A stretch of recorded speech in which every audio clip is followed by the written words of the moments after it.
Hello အားလုံးပဲမင်္ဂလာပါရှင်ပရိဗျတ်သူတို့ကစီယာကောင်းသောနေ့လေးတစ်နေ့ဖြစ်ပါစေရှင်ဒီနေ့ချက်မှုကရုရှားလိုကျမ်းမာရေးနဲ့ပတ်သက်တဲ့စကားပြောလေးတွေကိုကိုဘယ်လိုခံစားနေရလဲဆိုတာလေးတွေကိုဘယ်လိုဖော်ပြမလဲရုရှားစကားပြောနဲ့ဘယ်လိုဖော်ပြမလဲဆိုတာကိုနည်းနည်းလောက်သင်ပေးသွားမှာဖြစ်ပါတယ်ရုရှားလိုငါခေါင်းကိုက်နေတယ်ငါခေါင်းလေးကိုက်နေတယ်ဆိုပြီးပြောချင်တယ်ဆိုလို့ရှိရင်ဥမီညာ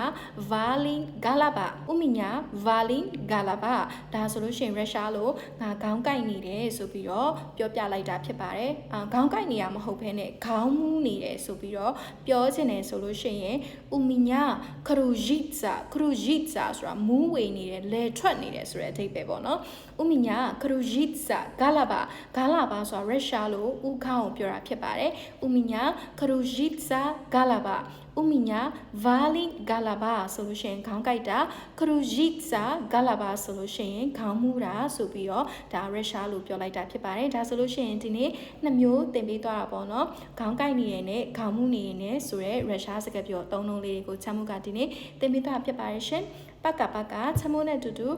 ရုရှားစကားပြောလေးအများကြီးလေ့လာသင်ယူကြမယ်နော်